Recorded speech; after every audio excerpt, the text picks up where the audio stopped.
Regarde les hommes changer sur Europe 1.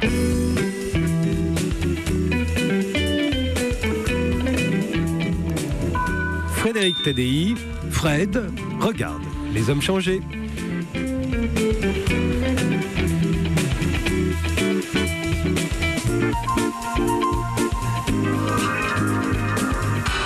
Fred, bonjour, vous êtes auteur, dessinateur de bande dessinée, vous étiez parmi les fondateurs d'Harakiri, vous avez été l'une des vedettes de Pilote aux côtés de René Goscinny, et c'est là que vous avez révolutionné la bande dessinée en créant le personnage de Philémon, car vous êtes un génie, je ne suis pas le seul à le dire, vous faites un grand effet sur vos contemporains, vous avez d'ailleurs récolté une moisson de prix, dont le fameux Grand Prix du Festival d'Angoulême en 1980.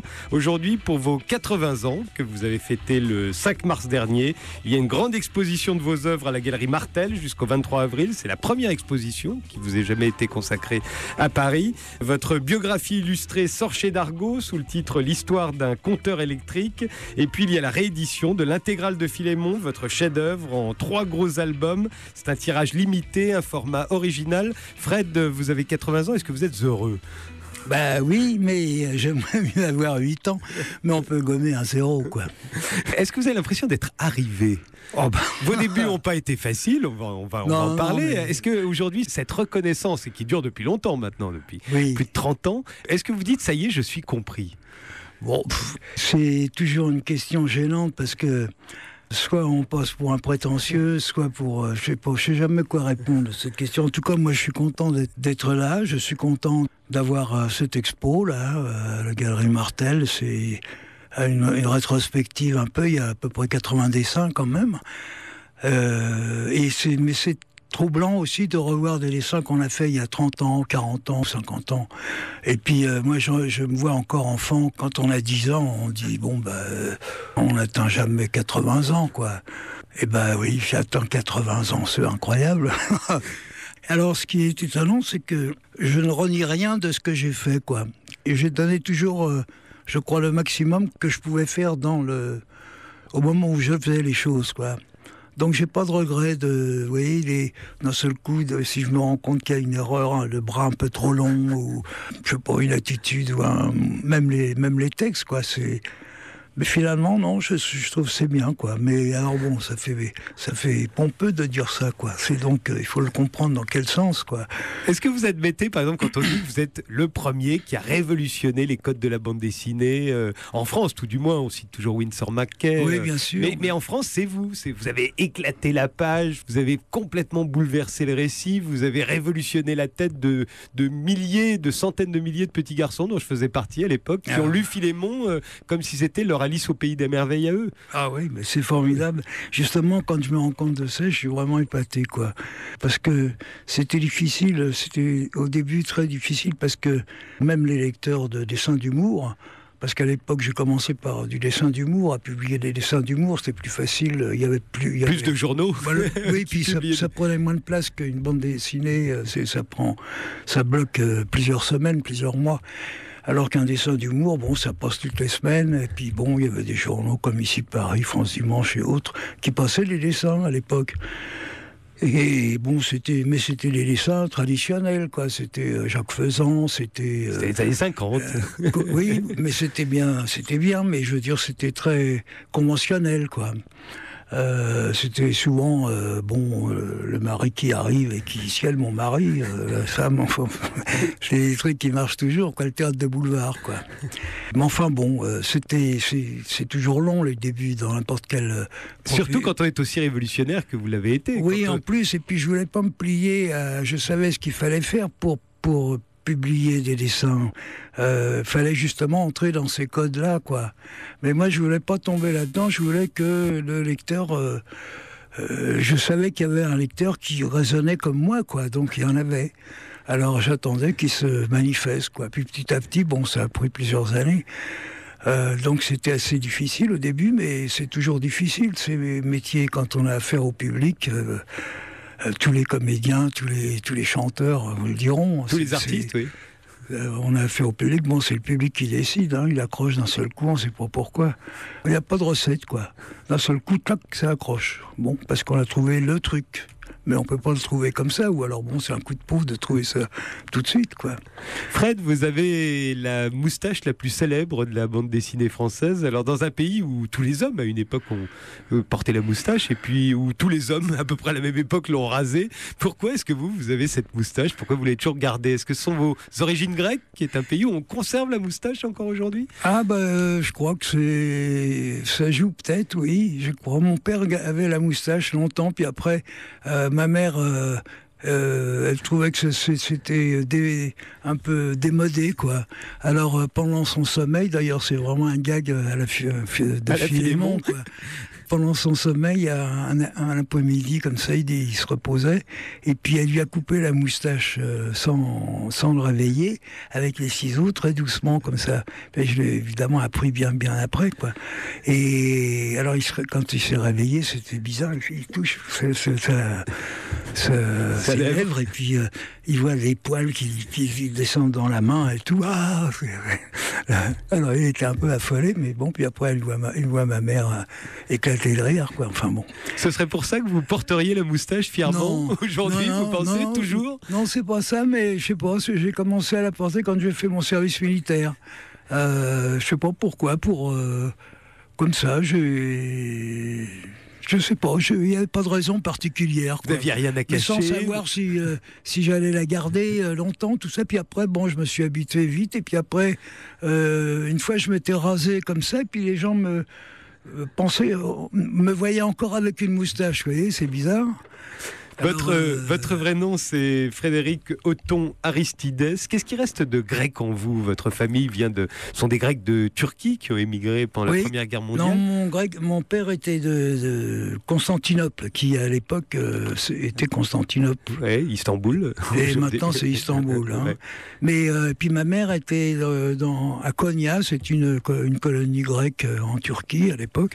Mais c'était en 1910, quoi, par là, au début du siècle. Et puis mon père et ma mère, etc., c'était des grandes familles qui ne se connaissaient pas, bien sûr. Chacun était dans son coin, quoi. Mais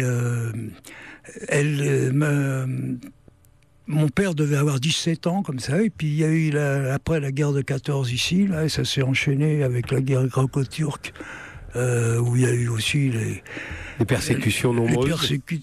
Les persécutions, bien sûr, avec les génocides arméniens, etc. Et donc, en fait, toutes ces histoires ont fait que, ils ont dit, autant aller voir ailleurs, quoi. Et puis, mais ils sont partis sans se connaître, quoi. Ils se sont rencontrés à Paris au mariage de la sœur aînée, quoi. Mais qu'est-ce qui reste de grec en vous, alors? Je crois qu'il reste beaucoup de choses, quand même. Je me sens très grec et très français, quoi, les deux.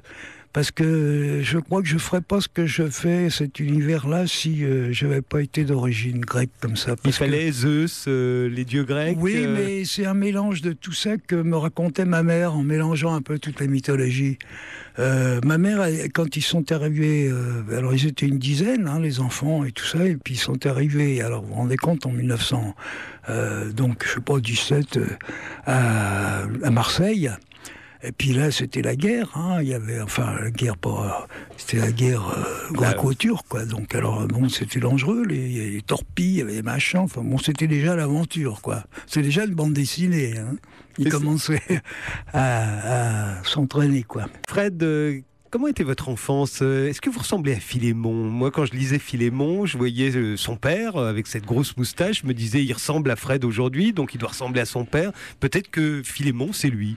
Cet adolescent de 14-15 ans avec son petit maillot rayé. Est-ce que vous lui ressemblez? Est-ce que vous lui ressembliez plutôt? Peut-être quand j'étais adolescent, parce que Philémon, c'est comme là, j'avais fait Philémon pour Pilote. Hein, et Pilote, c'était un journal qui s'adressait à des adolescents, donc pour que le lecteur puisse s'identifier plus facilement aux personnages et puis aux histoires, il fallait un jeune garçon, quoi.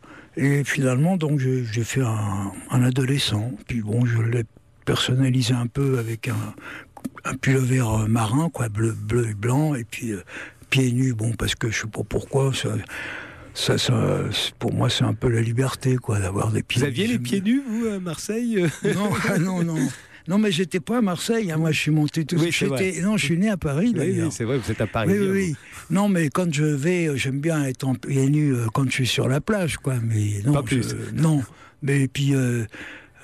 marcher dans l'herbe pieds nus, c'est bien, mais ça chatouille un peu quand même. Hein, mais enfant, vous dessiniez déjà Ah oui. Tout de suite. Oui, tout de suite. Au bout de quelques, je sais pas, 4-5 ans, je sais pas, j'ai dû commencer à être attiré par des... Ma mère m'achetait des Mickey, quoi. À l'époque, c'était Mickey, mais c'était... C'était bon, puis je savais pas lire, évidemment. J'avais peut-être 5 ans, 6 ans, je sais pas. Et toutes les semaines, elle achetait Mickey, puis 2-3 autres revues comme ça. Et alors moi, j'écoutais, elle me lisait tous les trucs, tout ça. Bon, j'étais admiratif, là. Et quand j'ai su lire, c'est très bizarre, parce que j'ai eu une réaction, là, qui paraissait normale, mais j'ai dit, mais c'est drôle, il n'a pas la même voix, Mickey, là. Quand je le lisais, moi, oui, il avait ma voix, quoi. Mais, enfin, il avait la voix de Mickey. Mais c'était plus une voix de femme, quoi. C'est drôle. Enfin, bon, alors donc... Vous êtes mis à dessiner vous avez eu l'idée de faire des bandes dessinées immédiatement, de faire des dessins pour les autres, de raconter des histoires aux autres? Non, c'est venu un peu plus tard, ça.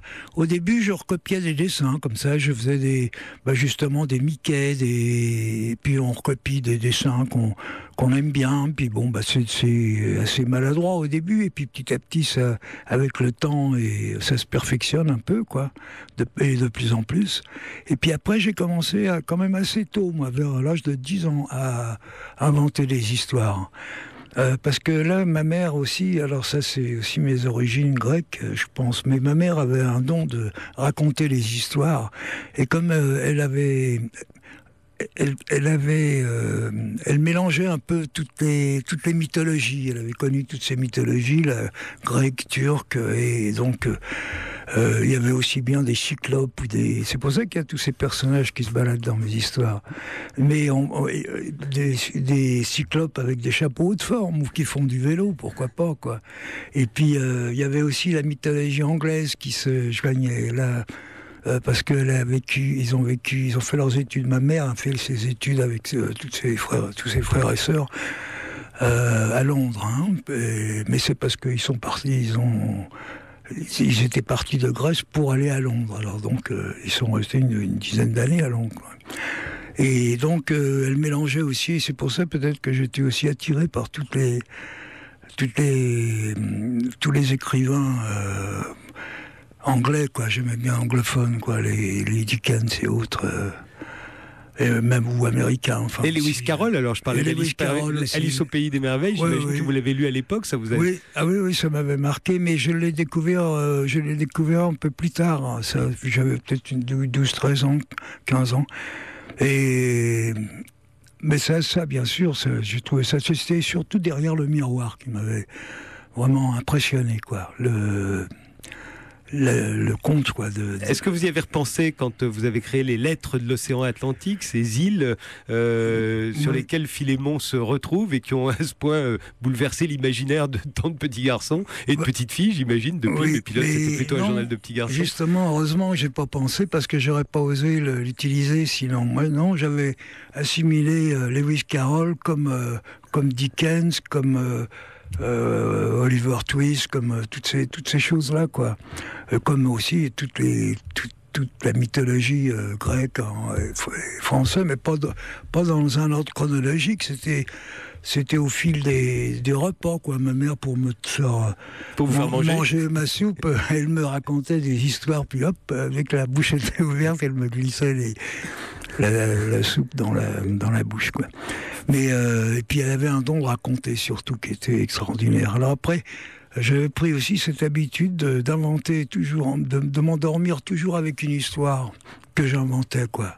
Et je m'endormais comme ça, j'attendais que le sommeil arrive, mais j'étais un des personnages de mon rêve, quoi, qui allait venir. Et des fois, c'était tout à fait différent, mais c'est très bizarre parce que je pense que ça m'a formé aussi à trouver des histoires avec peu de choses, quoi. Un verre, quoi, et une bouteille, un cendrier à côté, puis ça y est, ça peut démarrer une histoire, quoi. Mais sans je prépare pas, je veux pas préparer, vous voyez, les choses. Même, vous voyez, quand dans les interviews et tout, je veux pas savoir connaître les questions et tout. Vous ne les avez pas demandées, mais cela dit, personne ne les demande jamais. Non, mais il y en a qui sont rassurés, quoi, qui préfèrent savoir un peu vers quelle direction on va aller. Mais moi, j'aime mieux, c'est plus naturel, quoi. Mais je sais que je suis. Ça marche toujours, quoi. En 1960, vous allez créer Harakiri avec Reiser, Cabu, GB, Topor, Wolinski, Cavana et le professeur Choron. Que des poids lourds. Vous faites tout, hein. Vous faites tout dans ce journal, les uns et les autres. On se dit, une telle concentration de types aussi talentueux, qui n'étaient rien à l'époque, qui vont tous démarrer en même temps, c'est quelque chose d'exceptionnel. Est-ce que vous sentiez, en même temps que vous faisiez ce journal, qui n'avait pas grand succès d'ailleurs, est-ce que vous sentiez que vous étiez tellement géniaux les uns et les autres qu'on en parlerait encore 50 ans plus tard, ce qui est le cas? Non, on espère toujours que ça va fonctionner, mais non, on n'était pas prétentieux à ce point-là, mais on voulait sortir un peu des ornières, quoi, qui étaient à l'époque justement les France Dimanche et autres, et on s'était croisés avec Cavana, puis après avec Cabu, après Reiser, après etc. Topor, Wolinski, c'est vrai, GB, professeur Choron. Alors lui, c'était un péniclé, quoi, comme un péniclé, parce que sinon on l'aurait jamais fait le journal. Il fallait être des péniclés pour faire ce journal, parce qu'on n'avait pas beaucoup d'argent, on vendait ça dans la rue. Enfin, c'était un truc mais on était obligé de tout faire. Et c'est par hasard qu'on s'est découvert. Et il y avait une émulation entre nous parce qu'on voulait toujours ne pas décevoir l'autre, quoi. C'était pas pour épater ou pour être meilleur. Hein. C'était simplement on se sentait pas en concurrence, mais oui, c'est ça. On voulait ne pas décevoir l'autre, quoi. Vous allez commencer des inventions d'ailleurs dans vos dessins, vous allez commencer à faire des montages avec des photos, des gravures. Ça annonce déjà toute la révolution que vous allez faire dans la bande dessinée plus tard avec Philémon. Déjà, vous sortez du cadre. Oui, mais parce que déjà quand je lisais à l'enfant, là, que ma mère me lisait des choses, j'étais toujours impressionné j'étais intéressé par ce qui se passait par exemple derrière la bulle. Vous voyez, les personnages parlaient, mais moi j'étais tenté de soulever la bulle pour voir si c'est vraiment ce qu'ils disaient, quoi. Ce que vous ferez effectivement plus tard. Oui, après je l'ai réalisé dans mes histoires, c'est-à-dire les personnages deviennent indépendants, quoi. Ils sortent de la case, ils savent pas comment y retourner, voilà, parfois. Oui, c'est ça. Oui, et puis elles se roulent, et puis elles leur jouent des farces. Et puis moi, c'est comme, vous voyez, une histoire. Quand je commence une histoire, j'ai l'impression que les personnages vont déjà se maquiller, quoi. Vous voyez, on pourrait faire. D'ailleurs, j'ai fait des histoires comme ça où ils étaient en train de se maquiller, puis ils n'étaient pas d'accord sur je ne sais quoi. Enfin bon. Mais on peut faire dire n'importe quoi aux personnages. C'est ça qui est formidable, quoi. Vous êtes le seul metteur en scène. Vous êtes le seul. Vous êtes pris pour Dieu parfois? Oh non, mais Dieu, oui, c'est pris pour moi des fois. Ça va être quand même difficile, j'imagine. Vous gagnez peu d'argent à l'époque, vous vivez les uns sur les autres à Harakiri. Vous avez toujours dit que vous aviez quitté Harakiri à ce moment-là, que vous en étiez un peu éloigné parce qu'il prenait un tournant politique, satirique, ça s'axait sur l'actualité, ce qui vous a jamais intéressé. C'est la seule raison ou à un moment vous aviez simplement aussi, ce qui est humain, envie de cesser de tirer le diable par la queue? Il y a les deux, quoi. Il y a les deux, parce que oui, ça prenait une tournure beaucoup plus politique, quoi. Je suis pas contre la politique, mais moi je suis pas fait pour ça, quoi. Je suis pas là. J'admire justement ce que font en ce moment. Tous les journaux maintenant se sont abattus sur des dessins qui sont d'actualité politique, justement. Et quand je vois juste des dessins les dessins que font Cabu ou Pétillon, qui pour moi sont parmi les meilleurs, Charme, enfin tous ces gens-là, je moi, je pourrais pas faire ça, vous voyez, je sais pas de quoi il parle, quoi. Il parle d'un tel, tiens, puis il y a une manifestation à tel endroit, puis il y a, évidemment, j'écoute la radio et je suis quand même au courant des infos, mais par exemple, il parle de Ségolène Royal, moi, je la trouve, c'est une sorte de Castafiore, quoi, finalement, un peu plus maigre, hein. Mais enfin, je sais pas. Je préfère inventer les personnages, quoi. Vous préférez les histoires que vous inventez à l'histoire? À l'histoire. Comment ça, à l'histoire? À l'histoire qui est en train de se faire. L'actualité, c'est de l'histoire qui est en train de se faire. Oui, bien sûr. Oui, je préfère mes histoires. Je suis moins surpris avec mes histoires. Vous tournez vers Pilote, qui publie à ce moment-là de la bande dessinée plus classique. On est en 1965. Là, vous vous retrouvez face à un autre génie, c'est Goscinny, René Goscinny, qui est l'aimant autour duquel tout le monde vient, tous les plus talentueux viennent. Vous lui apportez Philémon et il dit oui tout de suite. Oui. Mais pourtant, Dieu sait si Philémon, à ce moment-là, en 1965, ça devait décoiffer. Hein. Complètement. Et même là, j'avais envie de je m'étais rendu compte que j'aimais autant écrire que dessiner finalement, et que pour moi, la bande dessinée, c'était, vous voyez, je croyais être fait plutôt pour le dessin humoristique, et puis là, je me suis rendu compte avec Harakiri, comme il fallait qu'on fasse tout, justement, parce qu'on n'avait pas beaucoup d'argent, on était obligé de tâter à tout, des montages, des photos, des photomontages, des romans photos, et des dessins, et des trucs d'actualité, etc. Et donc, ça m'a fait découvrir aussi un autre univers que j'aimais écrire, et que je savais écrire, quoi, bien. Enfin, bien, je veux dire, ça m'intéressait ce que j'écrivais, c'était bizarre. Et alors c'est pour ça après que j'avais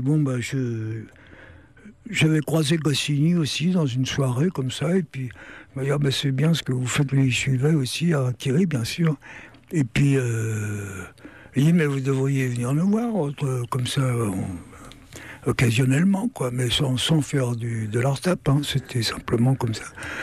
J'ai dit, j'aimerais bien, moi j'avais commencé comme ça, je pensais que j'étais plus fait justement pour la bande dessinée, et puis après, le dessin d'humour me plaisait aussi, c'était une bonne formation, oui. Puis c'est tout. Puis là, j'ai commencé à écrire Philémon, justement. Mais j'avais pas encore découvert les lettres de l'océan Atlantique. Alors ça, j'explique en 2 mots. C'est Philémon, à un moment, il trouve le moyen d'aller il va chercher de l'eau dans un puits, et puis il vit à la campagne, et son père lui dit, tiens, va chercher de l'eau au puits, parce que la pompe est cassée, là. Et alors il va chercher de l'eau au puits, il tire avec un seau, puis dans le seau, il y a l'eau, et puis il y a une bouteille. Et dans la bouteille, il y a un message. Au secours. Qu'est-ce que c'est que ça? C'est les enfants qui me font une blague, quoi. Alors il rejette le seau, et puis il envoie encore une autre bouteille. Au secours, au secours. Et puis, il va porter l'eau, etc. Puis après, il dit, il va en avoir le cœur net. Alors il descend un peu au puits, puis il glisse, il tombe, et il se retrouve, il croise un requin dans le puits, dans l'eau, quoi. Alors, et puis, il perd connaissance et il se retrouve sur une plage. Et beaucoup plus tard, quoi, plusieurs pages après, on se rend compte il rencontre le puisatier qui dit « Ah, enfin, vous avez reçu mes messages et tout. Et vous êtes venu, c'est bien. » Il dit, mais où on est là? C'est quoi? Vous êtes le puisatier de la légende? Je sais pas, dans le village, tout le monde parlait d'un puisatier qui avait disparu en croisant le puits, là. Il dit, oui, je suis le puisatier, ça fait 40 ans que je suis là. Et puis là, je me suis rendu compte que j'étais sur le A de l'océan Atlantique. Ah bon, c'est quoi ça? Il dit, oui, là-bas, on aperçoit vaguement le T. Ah, T, et puis après, il y a le L, je sais qu'il y a le L. Et il y a le I, etc. Vous voyez? Et alors, et puis d'un seul coup, alors cette histoire-là, quand j'ai fait cette histoire au bout de plusieurs essais, parce qu'au début, les lecteurs, ils marchaient pas à mes histoires, quoi. Ils étaient un peu, sidérés comme ça, quoi. Mais surtout, ils étaient habitués aux dessins d'Hergé, qui sont parfaits, quoi, bien sûr, et puis de Spirou aussi. de Spirou, quoi. Enfin, toutes ces bandes dessinées qui étaient magnifiques, quoi.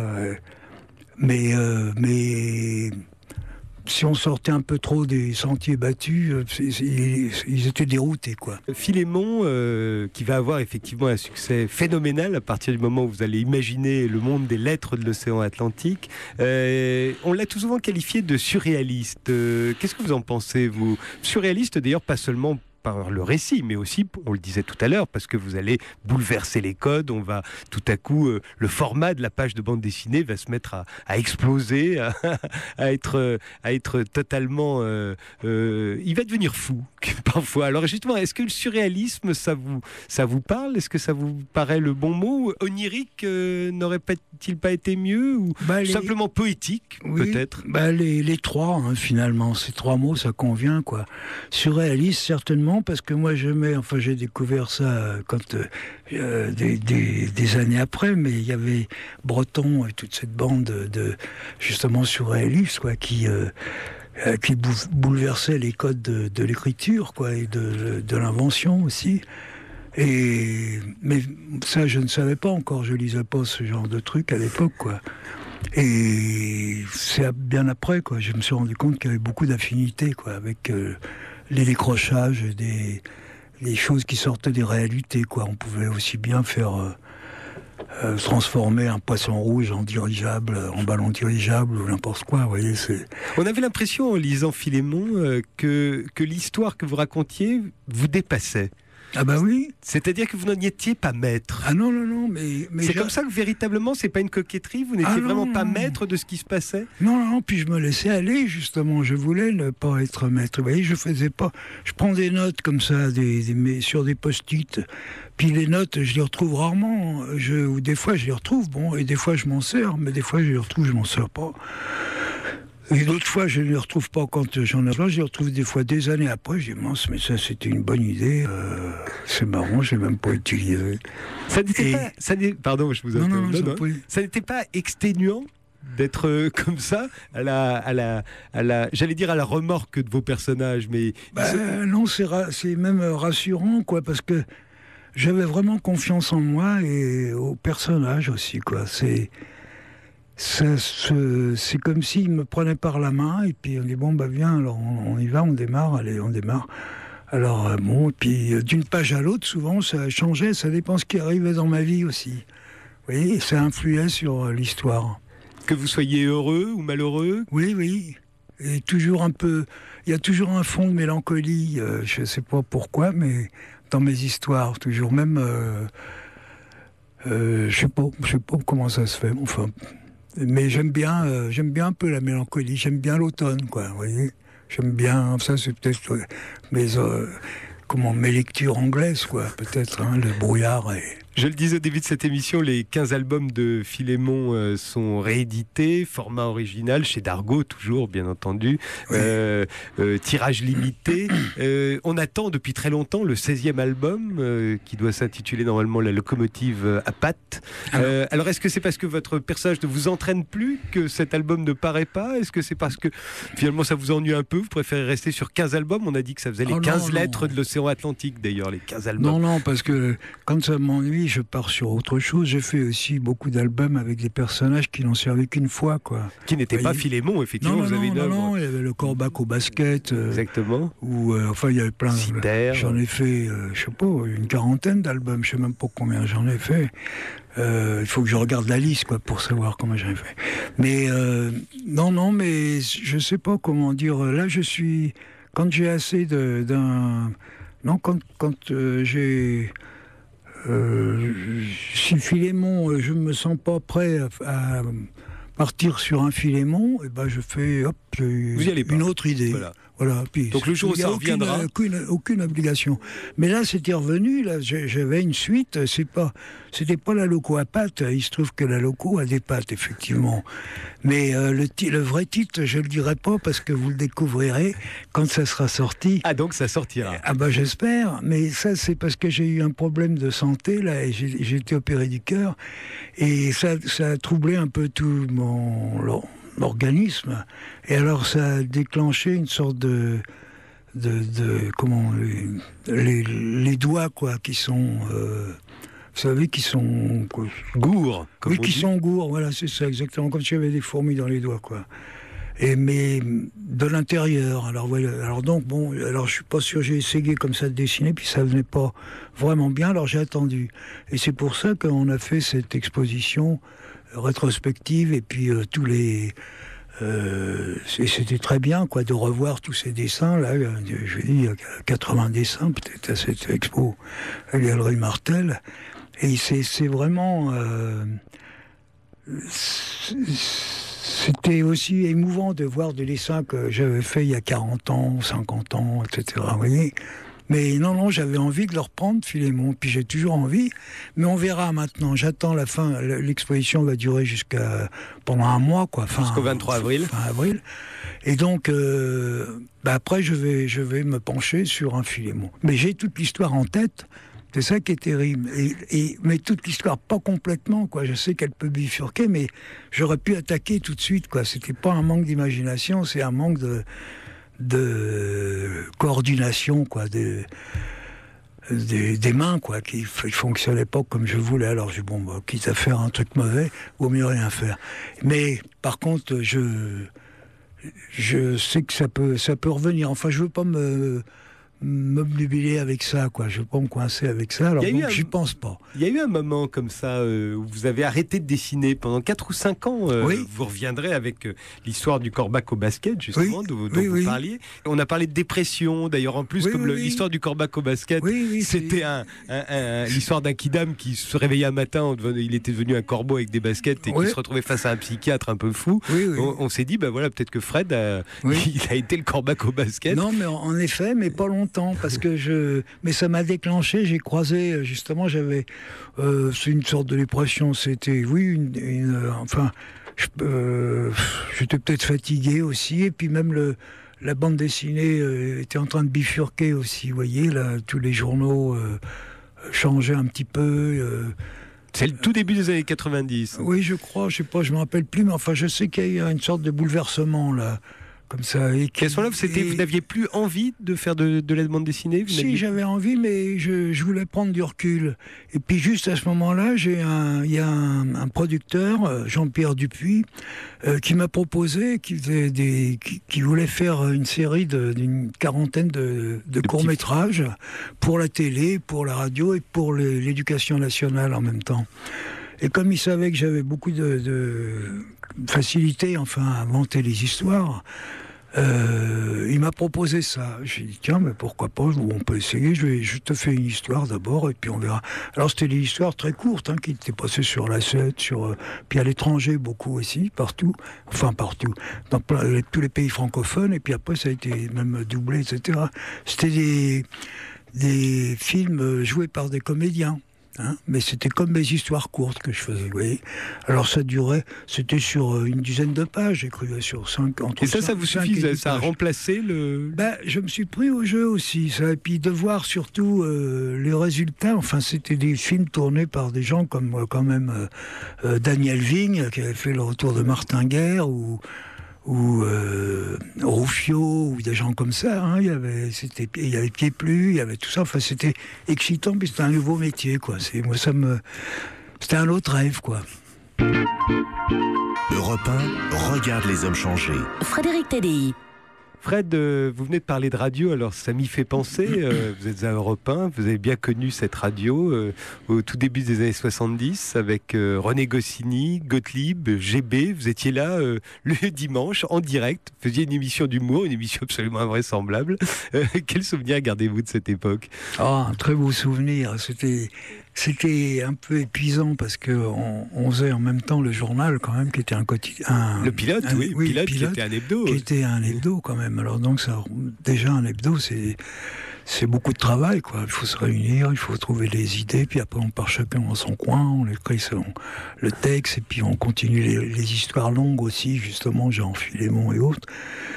Et puis, c'était très fatigant. Et puis il fallait écrire des sketchs pour ça. C'était Lucien Maurice, qui était directeur des programmes à l'époque d'Europe 1, qui était un grand ami de René Goscinny, qui lui avait demandé, comme Pilote avait beaucoup de succès, quoi, à l'époque, avec Harakiri, vous voyez, il venait un peu en concurrence. Et donc il avait demandé à Goscinny, il dit, mais tu veux pas le faire une émission avec ton équipe, là, comme ça, le dimanche alors, bah oui, pourquoi pas. Il nous en avait parlé à Gottlieb, à GB, parce que ça correspondait. On était quatre acolytes là qui correspondaient bien à ce qui convenait à faire dans. C'est des espèces d'enquêtes policières qui sont devenues par la suite des bandes dessinées, dessinées par Gottlieb. Voilà, il y avait, c'était le... Vous étiez toujours le coupable, d'ailleurs. Ah ben oui. Si je me souviens bien. Oui, mais non, on croyait toujours que j'étais le coupable. En tout cas, tous les trucs étaient contre moi et puis me désignaient comme le coupable, mais c'était toujours un autre. C'était Goscinny, je crois, le coupable ou un truc vous avez comme raison. Ça. Mais enfin, c'était très amusant à faire. Puis et vraiment, on se voyait, alors tous les trois cas, on se voyait tout le temps, quoi. On était tout le temps ensemble. Et c'était stimulant, c'était vraiment une grande époque, mais fatigante. On l'a fait 3 mois. Et puis, ça marchait bien, mais il fallait arrêter, quoi, parce qu'on était complètement lessivés, là. Vous aviez arrêté Harakiri parce que ça devenait trop axé sur l'actualité. Pilote, lui-même, est devenu le premier hebdomadaire de bande dessinée qui s'est amusé de l'actualité, d'ailleurs. Vous y avez participé à ce moment-là. Oui. Et là, ça vous ennuyait moins, parce que c'était moins politisé qu'Harakiri ? Non, ça m'amusait pas plus, quoi. Moi, je participais évidemment aux réunions rédactionnelles comme ça. Ils sont restés légendaires, il paraît que c'était très drôle d'ailleurs ces réunions. Oui, puis il y a un moment, il y avait, je sais pas, 40 auteurs, là, puis par réunion, vous voyez, c'était énorme.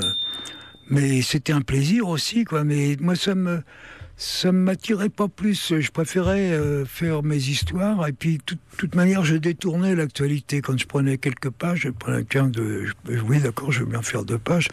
Alors, je prenais, je sais pas, je me rappelle l'espionnage aux États-Unis, là, le bateau. Vous voyez, je me souviens même plus des. Non, visuellement, ça vous a pas marqué. Non, et pourtant, j'avais fait 6 pages qui ont été faites par 6 dessinateurs différents. Oui. Le Watergate, voilà. Watergate. Alors, j'avais trouvé le moyen de mettre tout ça dans le même bateau, quoi. Puis à chaque étage, il y avait un truc qui se passait, quoi. Vous voyez, alors donc il y avait 6 étages, et il y avait Bretéché qui a travaillé dessus, il y avait Gottlieb, il y avait etc. Alors j'avais écrit 6 contes d'une page simplement, mais qui se rejoignaient en même temps. Alors c'est Watergate, mais vous voyez, je m'en souviens même plus tellement c'est. Fred, vous venez d'avoir 80 ans, c'est d'ailleurs pour ça qu'il y a cette exposition, qu'il y a ces rééditions de Philémon. Vous êtes né en 1931, on est en 2011. Est-ce que le monde a changé pour vous ? Vous ne vous intéressez pas à l'actualité. Finalement, pour vous, peut-être que le monde n'a pas changé. Il a changé, je ne sais pas si c'est malheureusement ou heureusement, je ne pourrais pas dire, je ne sais pas. J'ose pas me prononcer, là, et je ne sais pas. Mais l'essentiel ça reste la même chose ? Pour moi, ça reste la même chose, sauf que là, en ce moment, je ne peux pas dessiner, ça m'ennuie. J'aurais aimé continuer, là, finir Philémon, là, je serais vraiment l'homme le plus heureux du monde. Mais là, j'espère que ça va revenir, puis ça ne revient pas, là, j'ai vu l'exposition et je suis pas déçu. J'en ai fait pas mal, quoi, quand même. Donc, ça va. Mais j'espère pouvoir finir cette histoire. Et j'ai eu aussi une parade comme ça, c'est que je peux le finir. J'en suis à la moitié de l'histoire. Il y a 28 pages. Alors, 28 pages, je pourrais finir les 20 pages qui restent en texte, vous voyez, comme un roman, quoi. Ça serait aussi une façon originale de terminer toute une série comme Philémon. Alors je me fais pas de soucis, elle sortira de toute manière. Merci Fred d'avoir été mon invité sur Europe 1. Je rappelle que votre grande exposition se tient à la Galerie Martel jusqu'au 23 avril. C'est la première exposition de Fred qui ait jamais eu lieu à Paris. Votre biographie illustrée est sortie chez Dargaud sous le titre L'histoire d'un compteur électrique. Et puis il y a la réédition de l'intégrale de Philémon, votre chef-d'œuvre en 3 gros albums, un tirage limité. Au revoir à tous, on se retrouve dimanche prochain à 18h15 pour Regarde les hommes changer.